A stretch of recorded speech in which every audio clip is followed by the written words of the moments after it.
con la gente ya. Y son y cuarto. Voy a empezar nomás, Silvia. Y después subimos acá para compartir. Sí, los viejitos que tenían, ¿los tenías Fraga de cerca de 60? No, Gómez era.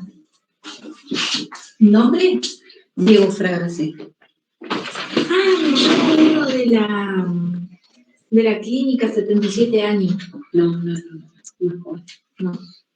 No, entonces no. Señorita Patricia. Empieza nomás. Y no empezá la voz, de quién voy a aparecer yo acá. Voy a aparecer yo. No. Claro, sí. Ahí estamos, tenemos video, tenemos cámara. Hola chicos, ¿cómo están? Hola, buenas tardes. Buenas tardes, profe. Hola, buenas tardes. Hola. Buenas tardes, profe. Buenas tardes. ¿Por qué nadie habla? Buenas tardes. Buenas Hola, tardes. buenas tardes. Hola, buenas tardes, ¿Qué profe. pasa, No escuchamos a nadie. No me dijiste. No, pero tenemos ahí el...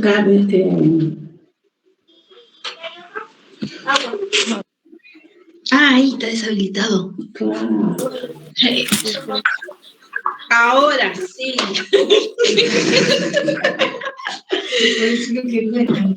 Yo decía, nadie habla, nadie contesta. Hola, buenas tardes, ¿cómo están? Hola, buenas tardes, profe. Buenas tardes. Hola, profe, buenas tardes. Hola, buenas tardes. Bueno, tuvimos problemas con vamos a permitir ahí que alguien más esté ingresando, tuvimos problemas con parte de la tecnología, así que bueno, les voy a presentar hoy lo que vamos a hablar es sobre donación de órganos, porque el 30 de mayo fue el Día Nacional del Donante de Órganos. Yo creo que al principio, no me acuerdo porque hice una presentación tan rápida y tan fugaz que no recuerdo haberles dicho, pero aparte de trabajar en la terapia intensiva, en la parte, ¿no es cierto?, de adultos, y de estar con la señorita Luján ya hace alrededor de 8 años en lo que sería ayudante de cátedra. También trabajo desde hace 11 años en la unidad de procuración y trasplante de órganos, que es Bucayer, que se formó acá, ¿no es cierto? Y bueno, somos un grupo de personas que estamos trabajando para esto, para que salgan los donantes, muchas veces por ahí en forma silenciosa, porque no nos damos a conocer que trabajamos directamente para esto, pero siempre que podemos estamos dando nuestro granito de arena, dando charlas y todo. Y ahora les voy a presentar a mi otra compañera, dejo, así como ustedes nos ven siempre con Luján, también tengo mi otra compañera, madre postiza, hermana, de todo un poco, porque me caga pedo, que no se dan ni idea. Silvia Traba, bastante conocida en el mundo de la danza, dijo, pero no porque baile, sino porque anda haciendo locuciones siempre. ¿Cómo es? Mira cómo se ríen, ¿viste? Algunos. A ver, no le veo el nombre, capaz que la conozco. No, porque en el grupo anterior se puso a hacer sociales, por eso le digo. Así que bueno. ¿Hermosita de Benito Lejerén? Ya encontró. Bueno, Silvia es quien nos dirige, nos comanda, ¿no es cierto?, desde la parte de la logística. Ahora ella les va a contar lo que ella realiza, ¿no es cierto?, cuántos somos en la unidad trabajando, y vamos a ver un video, un PowerPoint, y después de eso les vamos a ir contando más o menos, y para finalizar le voy a contar toda la parte de enfermería, lo que realizo yo y mis compañeros, y por último, un video de todos los que formamos a partir desde que se conformó la unidad en estos 11 años, los que estuvieron al principio y los que siguen estando, y la gente que ha pasado por una u otra cuestión, así que bueno, los dejo con, no sé, ¿ponemos el PowerPoint o empezamos? No, empiezo. Empieza a hablar, todo suyo. Bueno,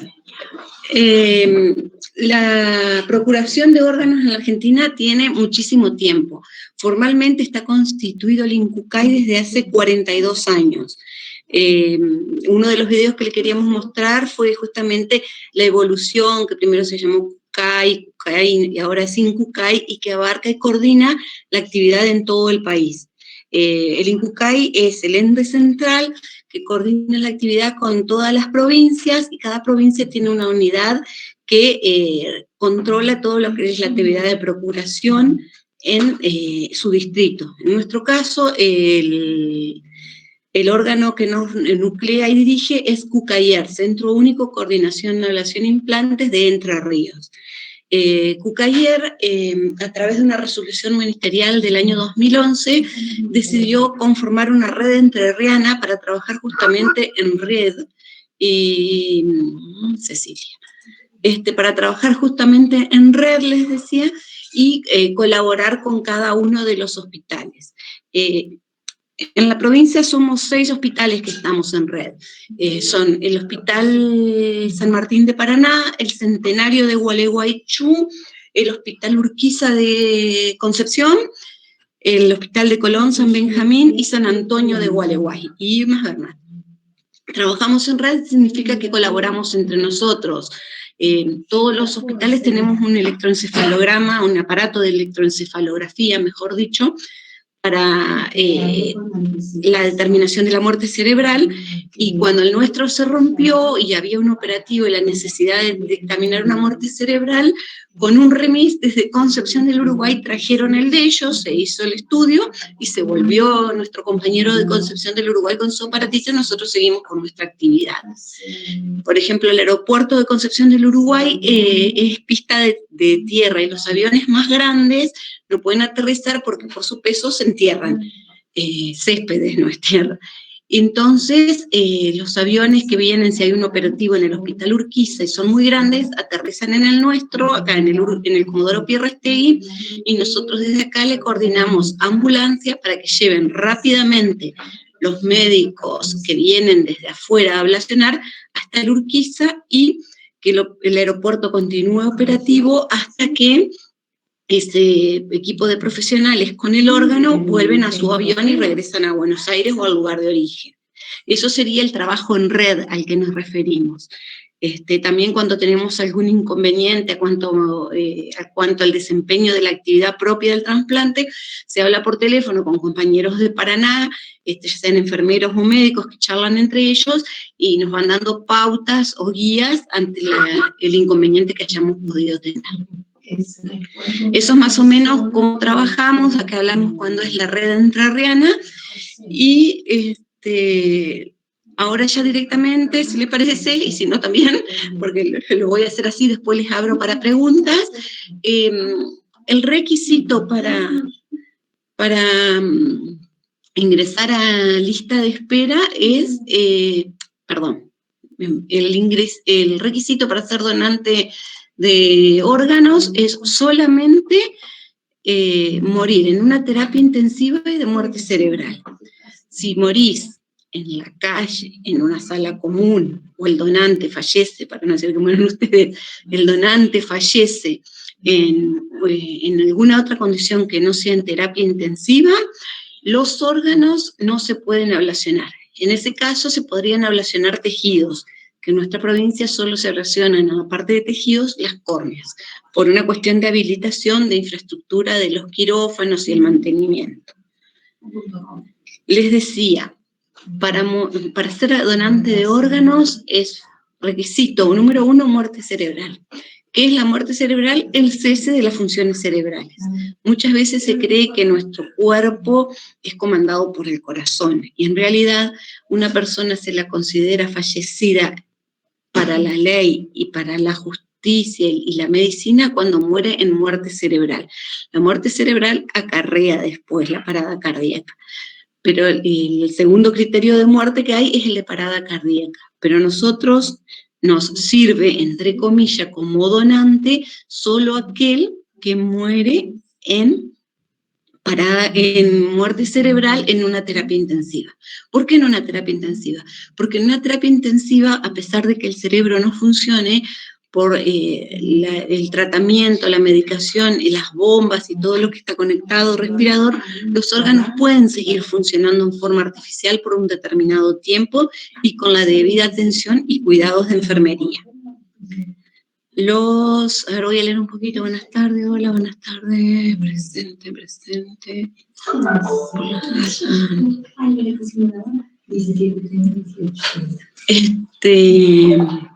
Bueno, les decía que la muerte cerebral es la condición para que una persona o un fallecido pueda ser donante. No es que también se llega a una persona y dice, este tiene muerte cerebral, la versionamos. Se hacen muchos estudios clínicos, de laboratorio y tecnológicos para dictaminar y resolver que una persona está fallecida, porque esto lo firma un médico y, según el caso, va a la justicia o no. Digo, va a la justicia porque la muerte cerebral la muerte cerebral se produce por un accidente en la zona craneana, es decir, interno, como puede ser un ACV, un aneurisma, cualquier cosa que produzca una inundación que genere la muerte o el cese de la actividad cerebral. Pero también los golpes, los traumatismos, los suicidios, todo esto puede generar la muerte cerebral. Cuando el fallecido es en muerte violenta, que se suele decir, se da una intervención a la justicia para que tome conocimiento de que se van a ablacionar los órganos de esa persona. La muerte cerebral se dictamina en última instancia, les decía, se hacen pruebas clínicas, se hacen estudios, se hace después un test de apnea que determina si el cerebro tiene capacidad para respirar por sí mismo. El centro de la respiración es el último que deja de funcionar por su ubicación, según la explicación de los neurólogos, no lo digo yo, lo dicen ellos. Si el test de apnea determina que esa persona ya no tiene capacidad para respirar por sí misma, se procede a hacer el electroencefalograma, que es la prueba concluyente por la que llegamos a la determinación de que ese paciente está fallecido. Cuando los ciclos que cuenta el electroencefalógrafo son los que se consideran muerte cerebral con un electroencefalograma plano. Bueno, una vez fallecida esa persona, también se debe ver si hay órganos en condiciones de ser ablacionados, porque muchas veces transcurre tiempo y el deterioro general de esa persona hace que el hígado no funcione bien, los riñones dejen de funcionar o estén en poliuria. Bueno, ustedes estuvieron hablando de algo renal en estos días, así que van a poder charlarlo un poco más con Patricia. Les decía, una vez que la persona está fallecida y vemos que hay órganos que podrían servirles a otras personas que están en lista de espera, se comienza, se lo carga primero en la base del INCUCAI, se habla con la familia para comunicarle lo que ha pasado, que es algo que ya se venía haciendo, pero se nos pone ante la realidad que es que la persona está fallecida y en condiciones de donar los órganos. En nuestro país actualmente está en vigencia la ley 27447, que no les va a decir nada el número, pero si yo les digo ley Justina, tal vez entiendan un poquito más o hayan oído algún noticiero hace 2 o 3 años, que 27447 la ley, para los que están escribiendo. Les decía que la ley Justina es la ley que incorporó el donante presunto, es decir, que todos somos donantes, salvo que hayamos manifestado la voluntad de no serlo previamente en vida. Esta voluntad se registra, ya sea positiva o negativa, en la página del INCUCAI. El que tenga habilitada la cuenta en Mi Argentina se lo puede hacer en el DNI o por telegrama al INCUCAI. Es un telegrama gratuito por correo Argentina. Les decía, también se manifiesta por sí o por no, porque si una persona manifiesta que no es donante, ninguno de los pasos que les venía relatando ni los que van a seguir se llevan a cabo, se respeta la voluntad de quien la manifestó en vida.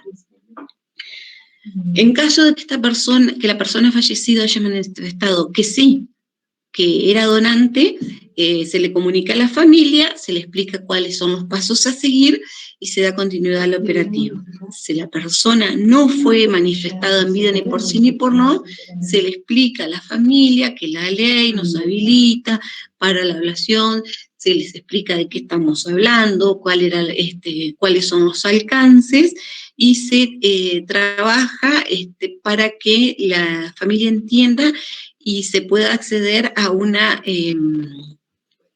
ablación consensuada y que no genere oposición familiar.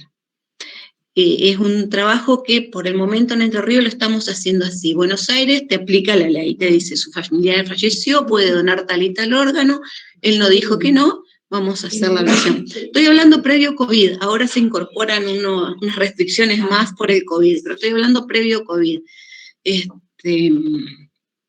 Bueno, una vez que vimos que había órganos en condiciones, que se comunicó con la familia, se cargan datos de las características físicas y biológicas de estas personas, del estado actual me refiero a que se cargan laboratorios, placas, resultados de tomografía, de ecografía, y todo hace que en Incucay tengan un pantallazo de cuáles son los órganos y las condiciones de lo que estamos ofreciendo. Estamos ofreciendo, quiere decir que vamos a abrir listas de espera en el sistema integrado del Incucay. Las abrimos, es una forma de decir, porque cargamos los datos en el sistema y el sistema genera, en base a lo que los médicos de las personas que necesitan un órgano para mejorar su calidad de vida han ido incorporando. Yo no puedo decir, ay, quiero que me cambien el riñón porque no me funciona muy bien y todo, y me inscribo. Mi médico, mi nefrólogo, va a ver si es necesario que por la diálisis que me están haciendo y por todo, yo ingrese esa lista y me va a ingresar en ese caso. No, ninguna persona puede decidir ingreso a una lista de espera. Puede decir que sí, que no quiere ingresar porque hay gente que dice que no quiere, que le tiene miedo a la cirugía por una cuestión de principios, pero nadie puede alegremente ingresarse a sí misma a una lista de espera. Porque los mismos parámetros médicos que piden hacen que digan que está en condiciones esa persona de ser un posible receptor. Bueno, les decía, nosotros tenemos nuestro fallecido en la terapia intensiva, hay un médico que está cuidando que los órganos que se puedan ablacionar sigan funcionando correctamente, hay un equipo de enfermería que está ejecutando esas acciones y controlando que la respuesta de ese cuerpo y de esos órganos sea la esperada, y entonces se abren las listas de espera. El sistema, las listas para distribución. Listas para distribución. El sistema genera automáticamente las listas. ¿Cómo? Primero, las de urgencia, emergencia nacional, todos los hemos escuchado, ¿no? Está primero en emergencia nacional. Después, urgencia nacional. Y después, el que viene siguiendo en la lista son las personas que residen en la provincia de donde se produce el órgano. Es decir, nosotros en Concordia tenemos un donante de riñones que acá en nuestro hospital, y el sistema va a abrir. Si hay alguien en emergencia, primero. El de emergencia, luego el OLOS, y después vendrán los pacientes de Entre Ríos, siempre compatibles, que se hayan hecho todos los test, porque nosotros previamente, además de grupo sanguíneo, enviamos muestras a Buenos Aires, a laboratorios de alta especialidad, que determinan la histocompatibilidad, que se llama, la lista está armada de mayor compatibilidad hacia el menor. Una vez que está armada la lista, quien la está manejando, que es alguien de Paraná o de Buenos Aires, empieza a llamar al primero, al segundo, al tercero, hasta que alguien dice sí acepto. ¿Por qué digo sí acepto? Porque tal vez el primero está con fiebre hoy y no puede entrar al quirófano. El segundo está muy lejos, se fue de viaje, ¿qué ha pasado? Y no llega a tiempo, porque los órganos tienen un tiempo de durabilidad antes de ser incorporado. No podemos tenerlo en una heladera guardado 15 días. Los pulmones y el corazón son solo 4 horas, no, con el mate no. Qué mala, me saca fotos. Así le muestra Valeria. Bueno, volvamos a la seriedad. Les decía, ay, me perdiste. Estaba hablando de la parte de Habló del No, corazón. Sí, no, de la les decía. conserva. Pulmones, la duración corazón, fuera, la isquemia, se llama isquemia fría, que es desde que se clampea la aorta en el quirófano hasta que ingresa al cuerpo del receptor. En el caso del pulmón, de los pulmones y el corazón son entre 3 y 4 horas. El hígado son de 6 a 10 horas, el páncreas también, los riñones hasta 24, pero se recomienda que se lo haga antes de las 24 horas, porque tiene más posibilidades de éxito ese trasplante. ¿Qué hablamos de éxito? Cuando decimos que lo acepta, que no hay rechazo. No quiere decir que la isquemia, por más prolongada, genere rechazo, pero puede colaborar a esto. La compatibilidad no implica que el cuerpo del receptor lo acepte. Se han dado casos, por ejemplo, de un padre que donó su riñón a la hija y lo rechazó. La niña volvió a diálisis, al tiempo entra en lista de espera de nuevo y recibe de un donante cadavérico el riñón hace más de 3 años, es de aquí de Concordia el caso este que estoy haciendo referencia, y la niña fue trasplantada con este segundo riñón en octubre, y en enero corrió la Maratón de Reyes de niños. Es una alegría, esa nena venía haciéndose diálisis hacía 2 o 3 años, y ahora hace la misma vida que su hermanita. O sea, cuando a veces nos preguntan por qué donar, y si yo les muestro la calidad de vida de esa nena, vos decís, hay que donar. El donante de esta niña fue un joven de 17 años de La Rioja.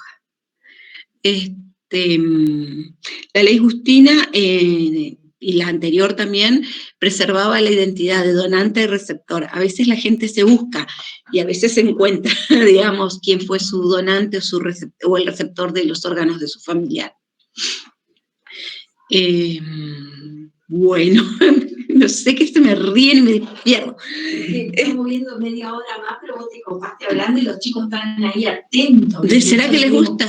Bueno, para la actividad de la procuración no solo trabajamos los que somos la unidad de coordinación, que trabajamos no solo en red, sino que dentro del hospital todos los servicios que están a nuestro alrededor están trabajando a la par, porque como les decía, se hacen análisis, se hacen radiografías, se hacen ecografía, se activa el quirófano donde se va a hacer la ablación, interviene hasta el anestesista para que se puedan seguir manteniendo permeables y a todos los órganos que van a estar, no es porque le vaya a doler al fallecido, sino que para que pueda estar en condiciones todos los órganos.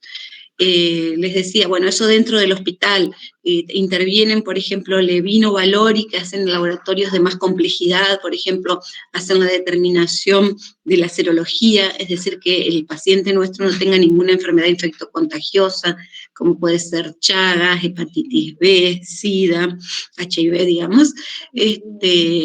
Después intervienen bomberos voluntarios que colaboran no solo con la logística en el aeropuerto, sino en el traslado, la gente de aeropuerto, que mantiene activa la pista y la torre durante todo el tiempo que nosotros estamos recibiendo los equipos que puedan venir a ablacionar y hasta que esos equipos se retiran. Cada hospital que va a ablacionar un órgano, excepto riñones, manda su equipo. Entonces puede venir un equipo que va a ablacionar corazón, otro equipo que va a ablacionar pulmones, otro equipo que va a ser un renopáncreas, por ejemplo, más el equipo local que va a ser el que va a sacar los riñones y los va a derivar a Paraná, y las córneas. Entonces, en nuestra ciudad, cuando hay un operativo de órganos, nos hemos puesto a contar así, globalmente debemos ser unas 50 o 60 personas que intervenimos en este trabajo. Y en el lugar siguiente, en el lugar de recepción, también es mucha gente, porque también hay otro sistema de traslado, hay otra torre de control en los hospitales donde llega, también se trabaja en equipo. Yo les contaba de una compañera nuestra en la charla anterior, que se fue a trabajar a otra provincia y nos contaba que tuvo un donante en esta época de COVID, y cuando ella presenta al INCUCAI que tiene ese donante, comunica, él presenta, que decimos nosotros que comunica al INCUCAI que tiene ese donante, le dicen si tiene el test COVID negativo, le dice que sí. Como se demoró en llegar la muerte encefálica, a las 48 horas le pidieron otro. también fue negativo porque la persona estaba ahí en el hospital y eran los comienzos que no había tanto COVID. Y cuando un equipo de Rosario viene a ablacionar el hígado, le muestran los dos, pero el segundo test ya tenía unas cuantas horas y le hicieron otro hisopado al donante, y cuando llegan a Rosario, al Sanatorio Parque, le hacen el examen ellos en su laboratorio y recién ahí lo trasplantan. Si alguno de esos hisopados diera positivo, se corta todo. Sería como que se hubiese dado positivo un HIV, una hepatitis B, un Chagas, digamos, no se sigue. Bueno, otra cosita que nos preguntaron hoy, la edad. La edad para ser donante de 18 a 60 años por la ley. Hace un tiempo se vio que había muchas personas de más de 60 años que estaban en lista de espera renal y que había pocos fallecidos de órganos, pero sí de más de 60 años que podían ser donantes. Entonces se introdujo un programa para habilitar la ablación de las personas de entre 61 y 80, de la ablación renal, y se hace un informe al receptor de que le va a trasplantar un riñón de más o menos su misma edad biológica, ¿no? Con esto se logró que la lista de espera renal se reduzca un poco porque la estadística mostraba que de entre los 55 y los 65 entraba muchísima gente en lista de espera renal. Bueno, ¿vamos por las preguntas? ¿Me quedó algo por decir? Si hablaste sin respirar. Bueno, me tomo el mate. Están ahí, chicos. Abran micrófonos si están vivos y pregunten. Habló tan rápido y No sé qué hora es. se fueron todos mejor. Una barbaridad, 20 minutos. Claro, vos hablas. Hola, buenas tardes. Con respecto a las listas de espera, se priorizan por de urgencia. Pero, Emergencia, urgencia. ajá. Si el que lo necesita es uno más joven que otro, ¿no priorizan más al más joven? Esos son los parámetros que cuando se constituye la lista, esos parámetros ya están contemplados. Los de edad, los de antropometría, los de compatibilidad sanguínea e histocompatibilidad, ya no es una decisión del operador del sistema. Ya los parámetros del programa que genera la lista está contemplado eso. Gracias. ¿Hay preguntas allá escritas? Se me da por las dudas, estoy trabajando, muy interesante lo que está explicando. Ay, bueno, gracias. Buenas tardes. Fuera de la ley, ¿se puede, por ejemplo, que fallece un menor de edad y la familia decide donar los órganos? La ley, los menores de edad, eso no les dije, es la única circunstancia en que la familia tiene que dar consentimiento sí o sí. Y si uno de los dos padres dice que no, ya no se hace. No es que tienen que estar de acuerdo ambos. Con la oposición de uno ya se descarta porque no podemos ir contra el sentimiento de un papá o de una mamá, de un niño o de un jovencito, ¿no? Yo quisiera saber lo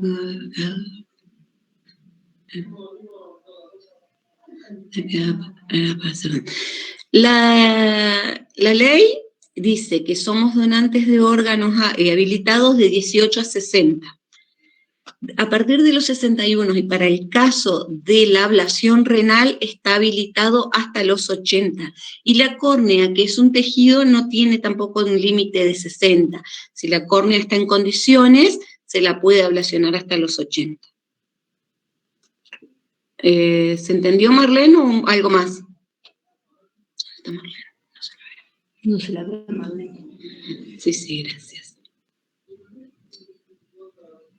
¿Alguien más? A mí se me profe, sobre el permiso del donante cuando son menores de edad. Es una entrevista que se hace a los padres en el momento en que se le comunica el fallecimiento. Bueno, hay toda una técnica de psicólogos y estrategias, se le comunica el fallecimiento y se los va llevando hacia la información de la donación de órganos y se le pide el consentimiento. Es un proceso que puede llevar media hora, 3 o 4 horas, hasta que la familia entiende, acepta y toma una decisión.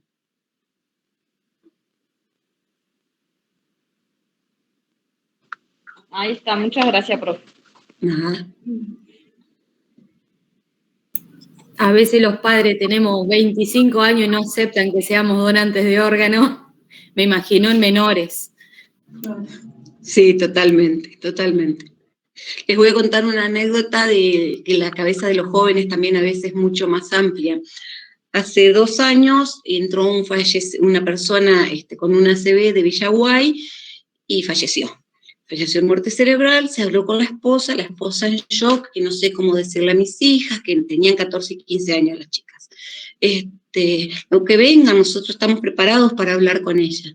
Nos sentamos a charlar con las chicas, la mamá estaba, o sea, la esposa del fallecido, estaba casi en una negativa porque no sabía qué le hubiese dicho el marido, y un montón de cuestiones que surgen en ese momento que no son cuestionables, sino todo lo contrario. Y la nena de 14 la mira a la madre.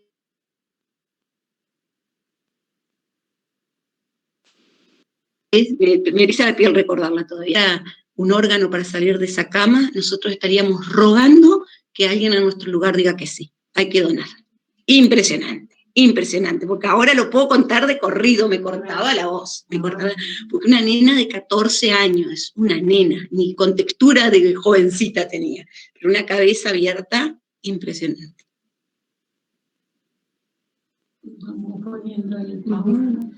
¿Alguna otra pregunta? ¿O seguimos con la actividad de enfermería con Pato? Yo, profe. Sí, decime. Quería Dina. preguntar, ¿qué enfermedades serían las que te descartan como donante? Hepatitis B, HIV, Chagas, algunos oncológicos, se está trabajando con algunas patologías de algunos tumores benignos, entre comillas, que los estudian, más que nada ahora que hay tanto cáncer juvenil, digamos, ¿no?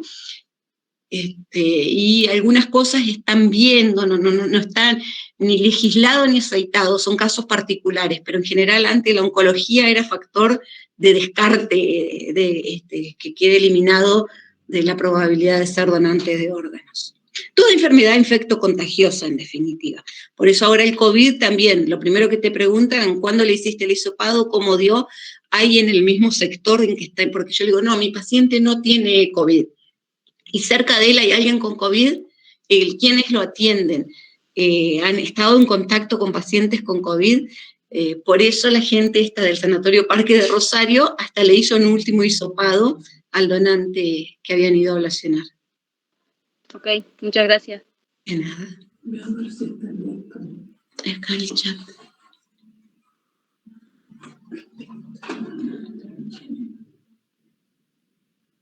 A ver si hay alguna pregunta ahí.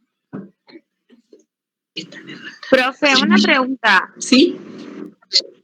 ¿Cuáles son los trasplantes más comunes? ¿Puede ser que sean los riñones? ¿Lo de All for All? ¿Lo de más de 60? Ajá.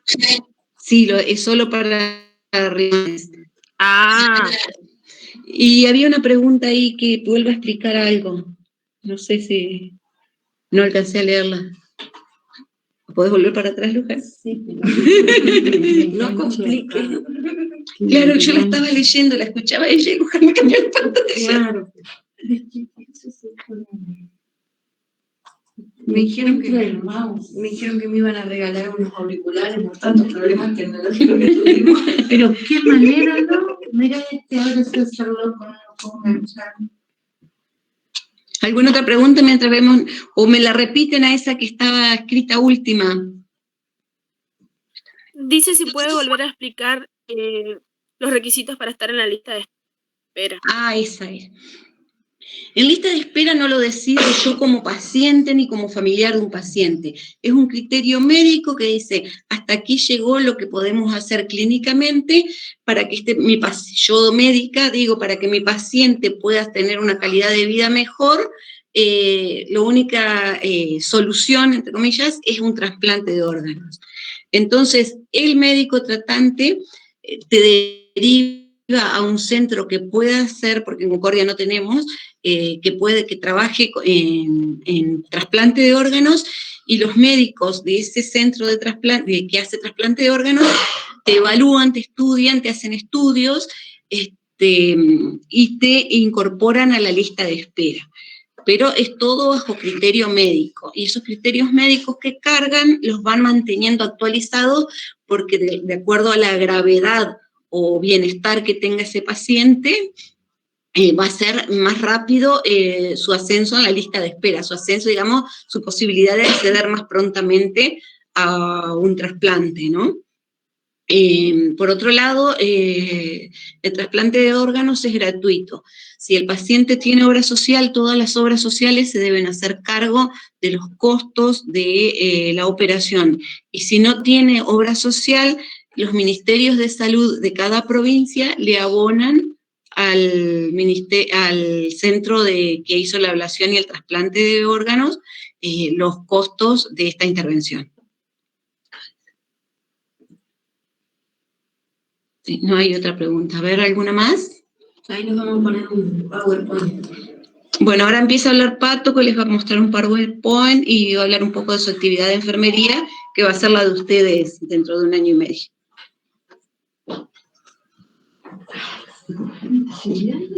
No, la de ellos. Y hay uno que es igual que el otro.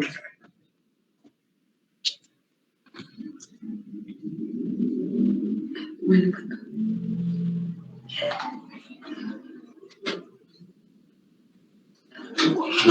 Me la gastaron. Está abierto. No llegó el sueldo, pero no llegó el sueldo, llegó el resumen de la tarjeta.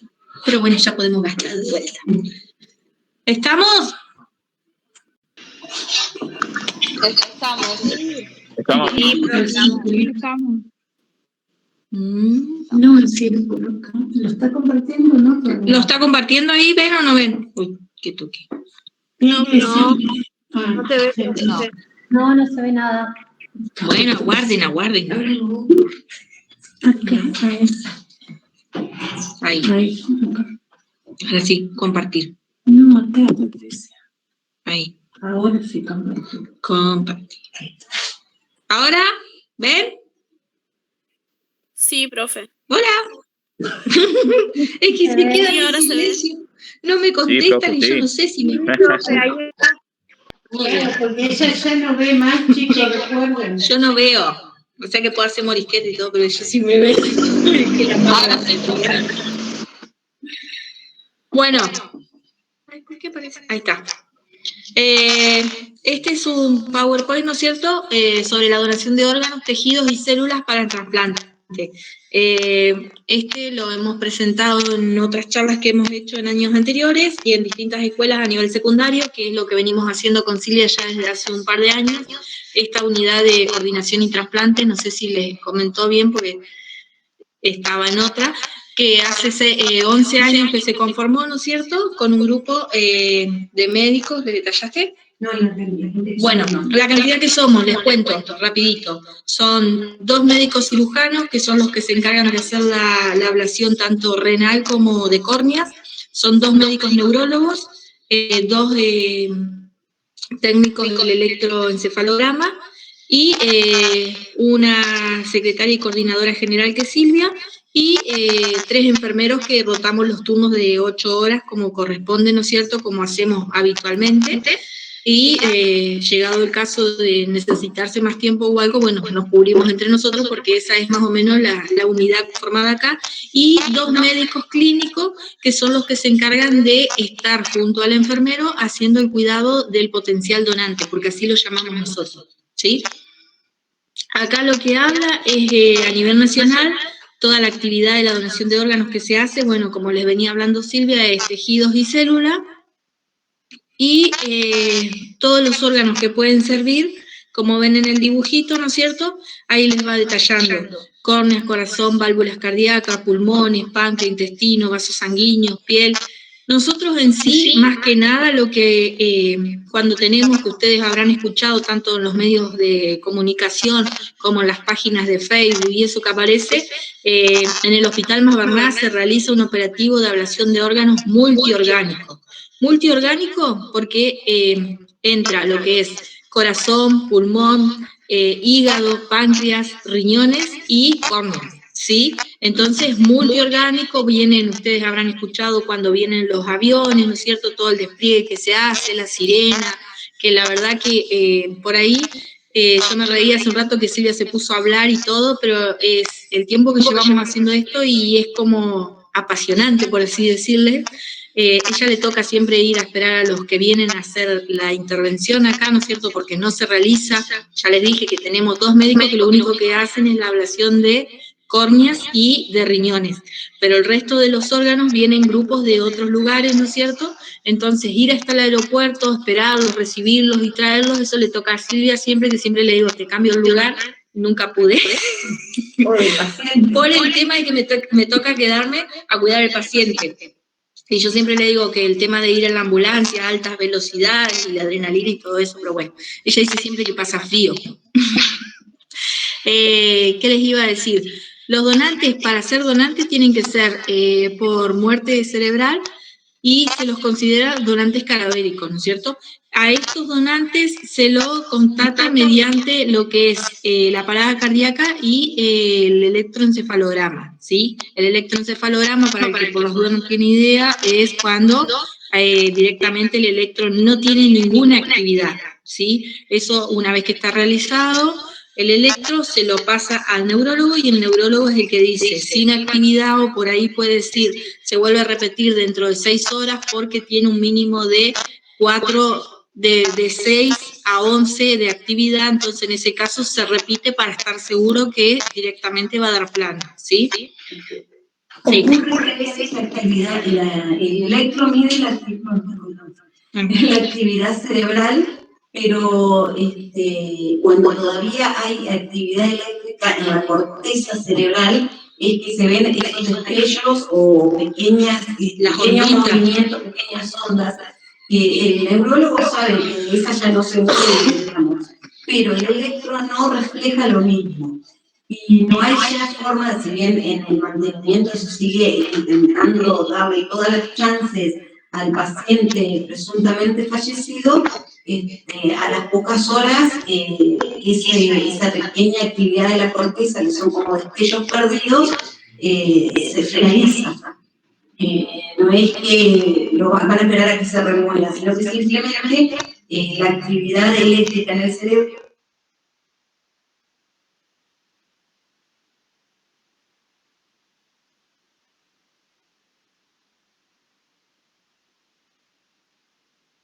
pero como contamos con electroencefalógrafos computarizados, tenemos que volver a hacer el electro.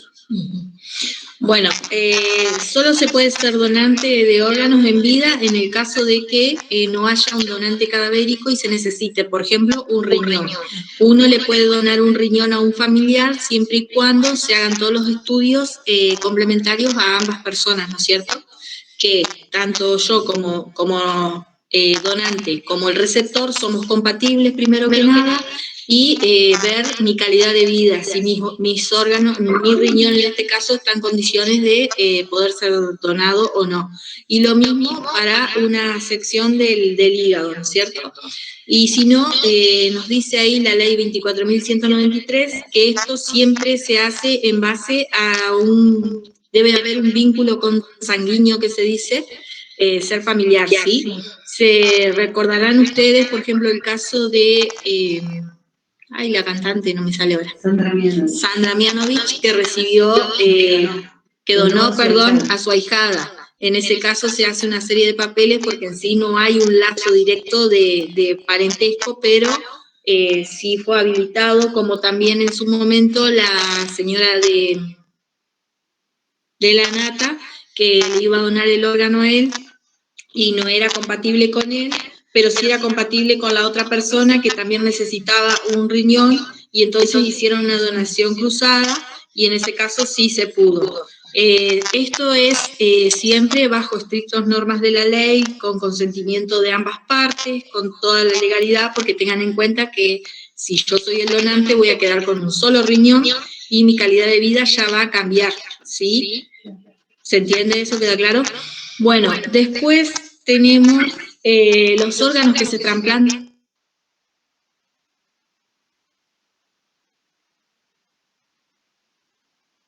restringido, como le dijimos, únicamente acá en lo que es Hospital Mas Bernat, en lo que es la costa del río Uruguay, que es la que nuclea todo lo que sería Cucayer, Unidad de Coordinación de Entre Ríos, es únicamente córneas, ¿sí? Bueno, huesos, tendones, no, porque se necesita un lugar que sea sumamente estéril, con otras aparatologías que lamentablemente en el Hospital Mas Bernat no las contamos.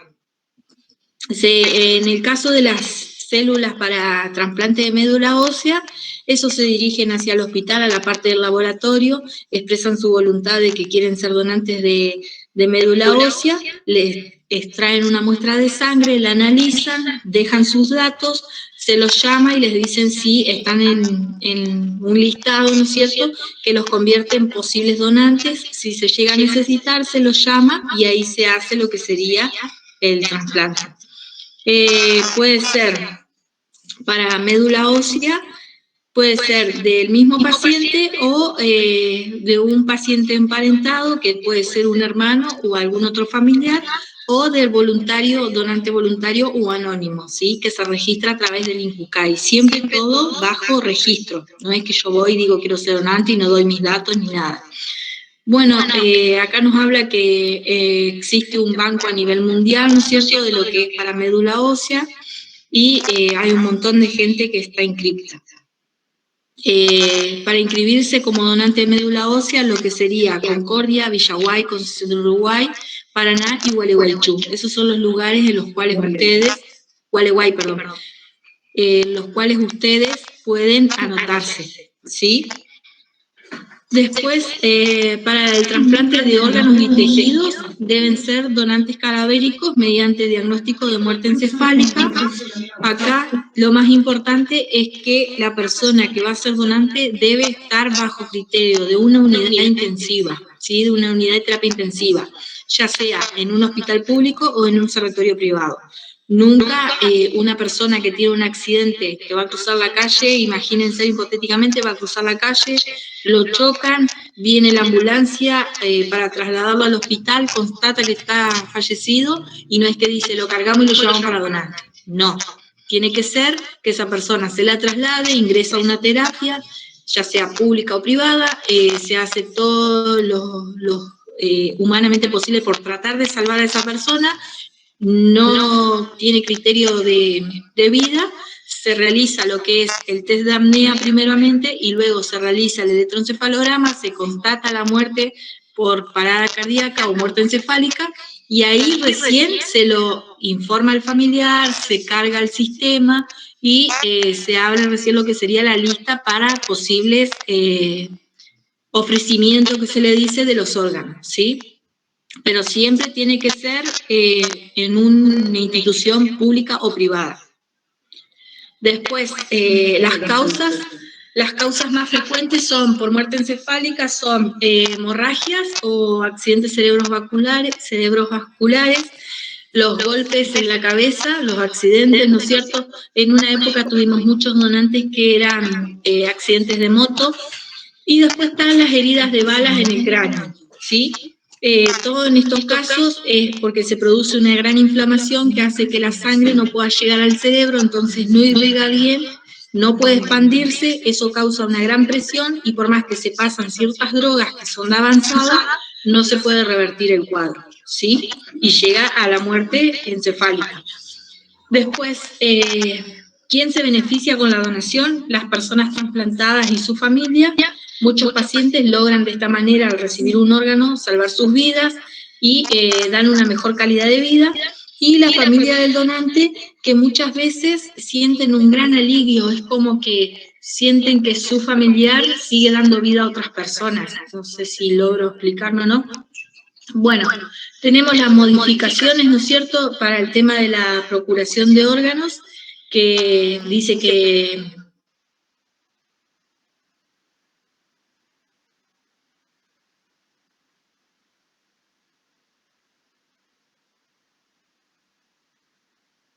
nosotros, ¿no es cierto?, estamos continuamente capacitándonos.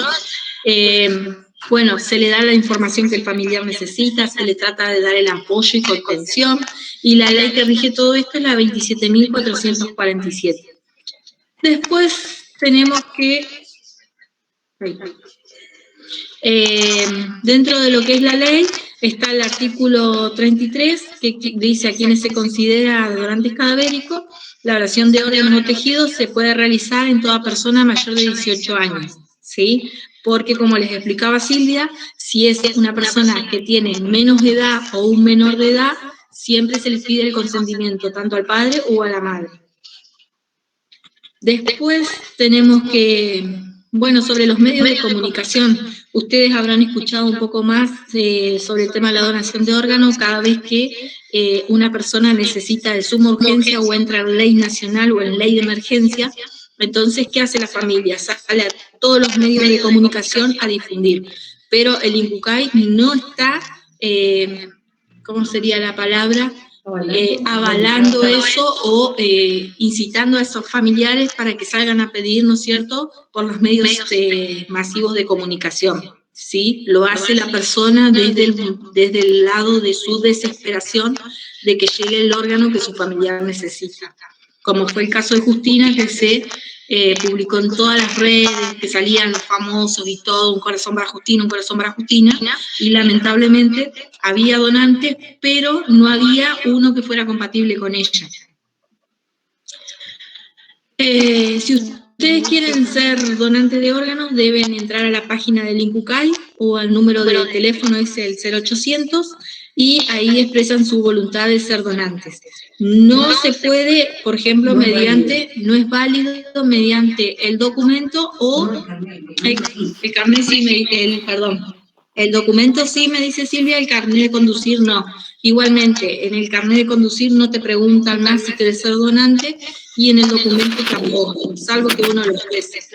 Bueno, el tema de la distribución de órganos es siempre mediante la compatibilidad, mediante el estado de gravedad, el tiempo que se lleva en la lista de espera y el criterio regional, ¿sí? A esos son los requisitos, por así decirles, que se debe tener para poder acceder al trasplante.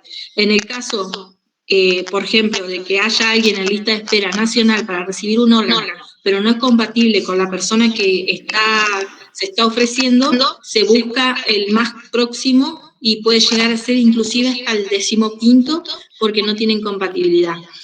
Todos podemos ser donantes y todos podemos ser receptores, esa es la consigna, ¿sí? Bueno, yo, más allá de trabajar en esto, también los he aburrido a mis profesores con el tema de que yo hice la licenciatura, la primera tesis que hice fue sobre la donación de órganos, explicando, ¿no es cierto?, lo que era la donación de órganos, en qué contaba y todo eso, y la segunda con la que pude acceder a recibirme fue sobre cómo es vivir después de recibir un trasplante de órganos, ¿sí? Porque muchas veces hay muchos mitos. Silvia también ayudó, acá está haciendo seña, porque consiguió todos los testimonios, ¿no es cierto?, que eso fue lo que lo hizo más llamativo, por así decirlo, en el sentido de que recibir, o sea, que uno pueda dar el testimonio desde la parte que uno está trabajando a la persona que recibe el trasplante y que te diga cómo está viviendo gracias a recibir el trasplante, son cosas totalmente distintas, porque nosotros siempre nos quedamos de que con esa persona que falleció, atrás de esa familia que siente un dolor, se logran salvar X cantidad de personas, pero también esa persona que recibe el trasplante, cómo va a ser su calidad de vida.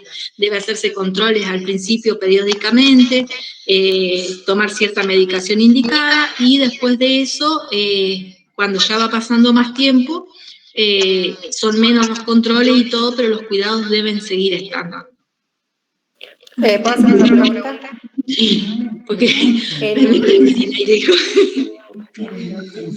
el caso, yo siempre viví sola y lejos de donde están mis familiares. En el caso que una persona no tenga familiar, no tenga parientes ni nada, y que haya algún caso de que la persona no quiera ser reanimada o que ni que esté con aparato ni nada de eso y quiera directamente ser donante y eso se tiene que dejar algún registro de que no quiera reanimación ni nada de eso.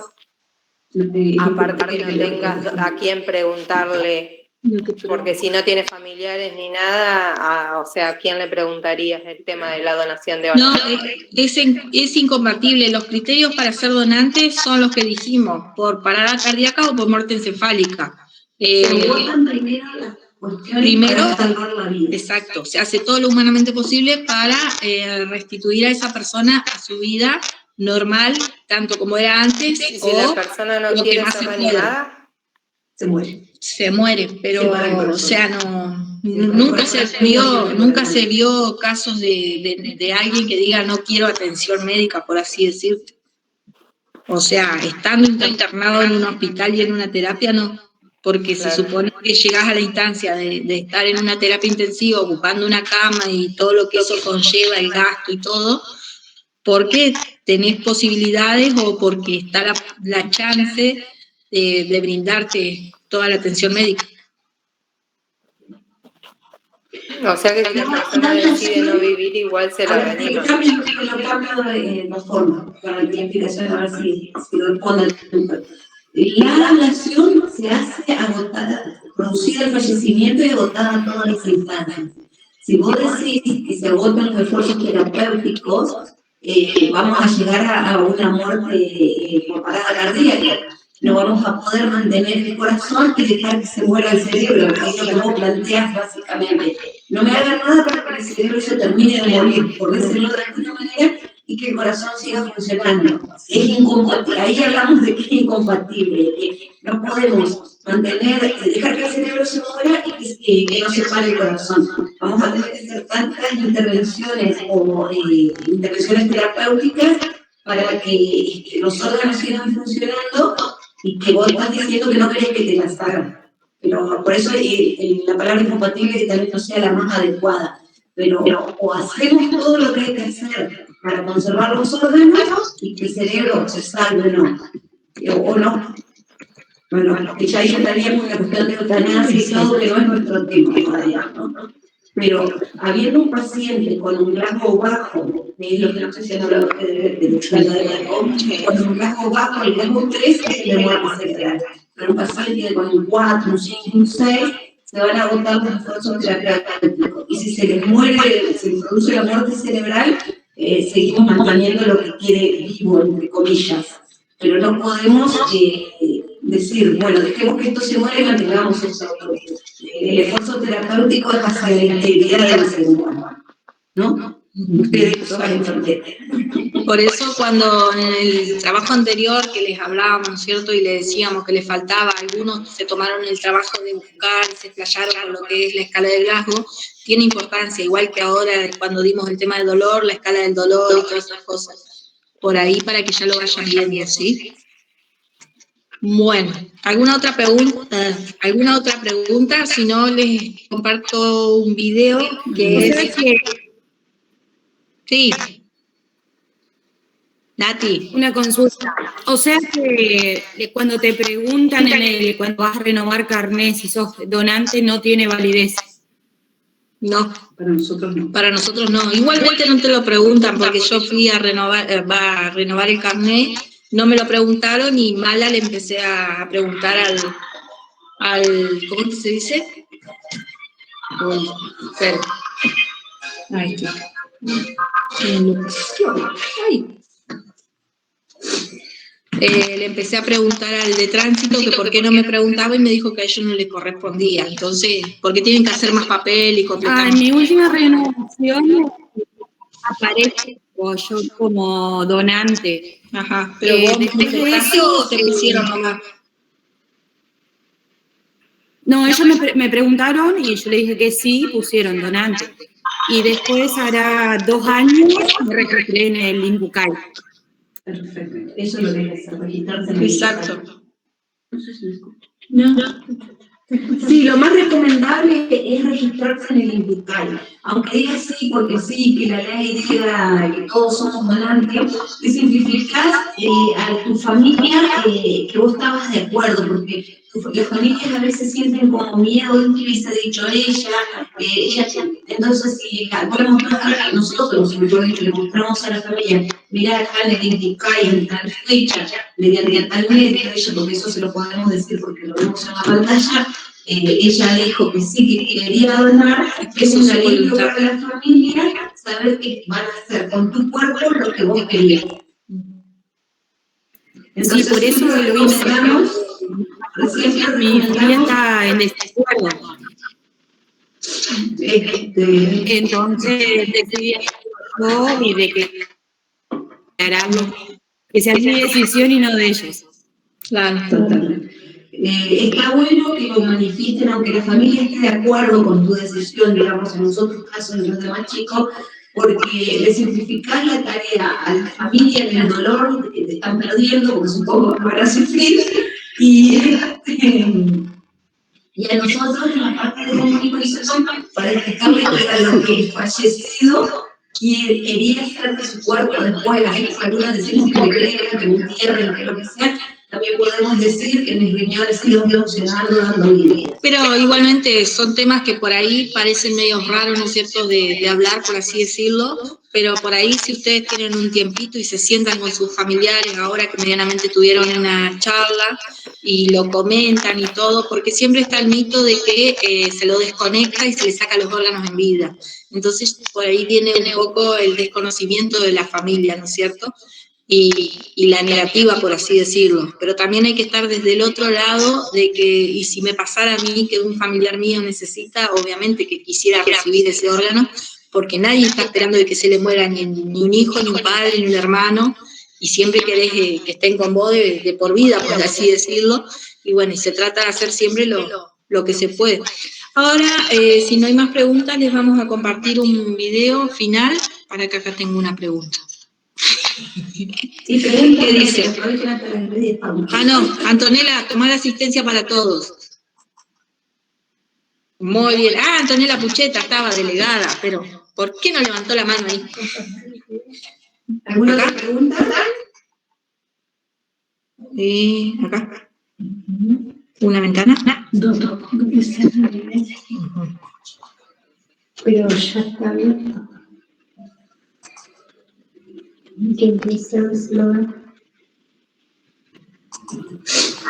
¿Lo ven? Ni siquiera parpadea. No, profe, no se ve todavía. No, no se ve. No, es el que se ve. Es el que yo hice. El power. Es el que yo hice. Ahí. Tendré que compartirlo ya. Acá. Este. Yo también entro porque no es. Que evidentemente yo también estar bien. Estoy ahorita no.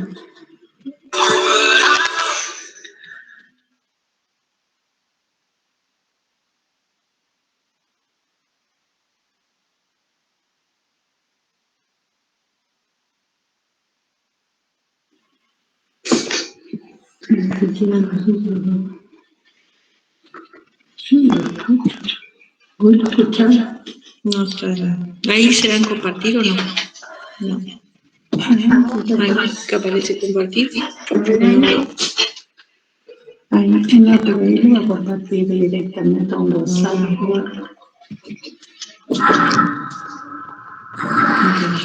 A ver si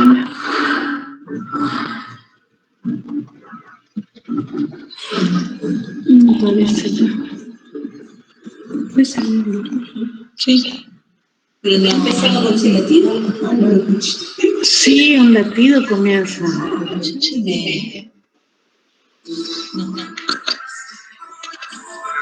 Bueno, por lo menos escuchar la música. No se ve. No, se ve.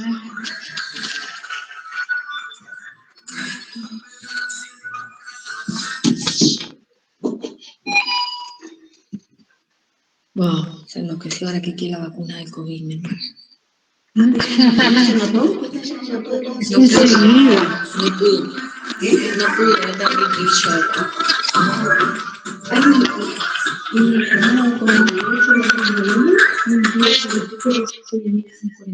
No, 45, Pero a todos le van a poner que no suele me molestar. eso yo me niego.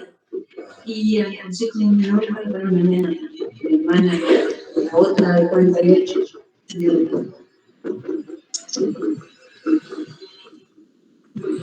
No quiere.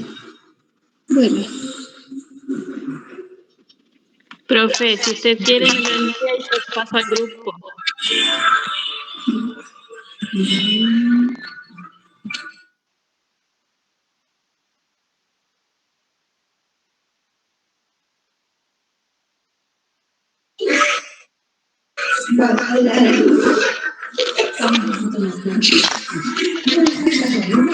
No importa, no se van a perder más rostros que no conozcan. Bueno, ¿alguna pregunta?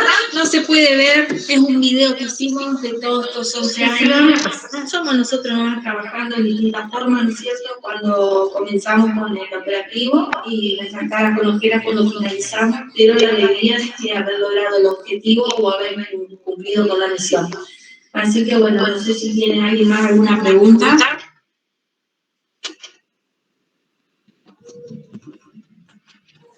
¿Alguna otra pregunta?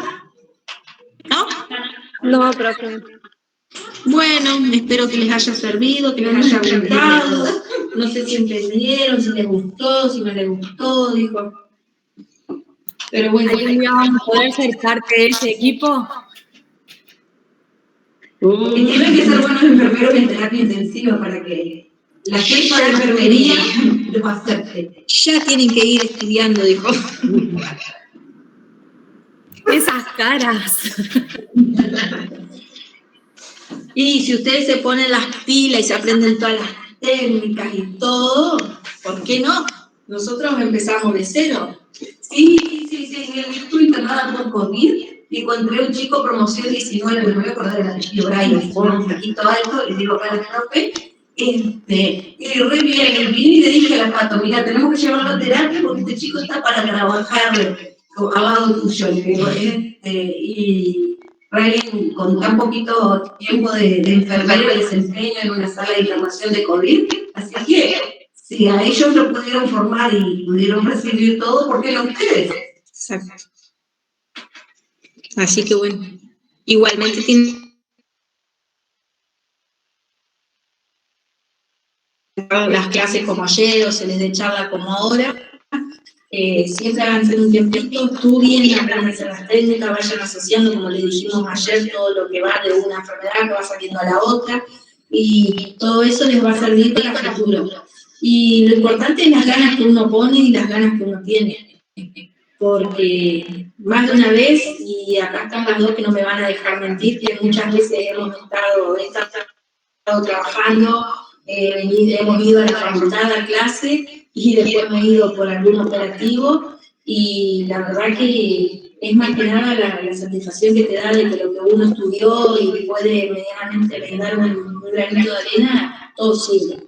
Así que bueno, es cuestión de estudiar y si se lo proponen, así pueden llegar, ¿por qué no? Así que bueno. Bueno, si no hay más preguntas ni nada, nos estaremos viendo, profe. PowerPoint de ayer no lo corrigieron aún para pasarlo, pero... Ay, no vi. ¿Quién es el apurado? A ver. Me pasó rápido el mensaje. Brenda Morán. Está apurada, Brenda. Ahora en un ratito, Brenda. Espera que hoy tuve quilombo con la tecnología. Profe, es para hacer los resúmenes y estudiar. Ah, bueno. Mirá que te vamos a tener en cuenta, Brenda. Obvio, soy una alumna aplicada yo. Bueno, no, y el nombre no es muy común, dijo. Sí, no, Brenda no hay mucho. Así que bueno. Bueno, que pasen un buen fin de semana, nos estamos viendo la otra semana. No se olviden igual de los trabajos prácticos que faltan, porque yo no me olvido. Antonella pasando la asistencia. Y bueno, nos vemos el lunes, que tengan un buen fin de. Espero les haya gustado y nada más para acotar. Dentro de un rato o mañana les paso el PowerPoint. Bueno, ¿sí? muchas gracias, profe. Perfecto, gracias, profe. Gracias, profe. Gracias, hasta luego. Gracias.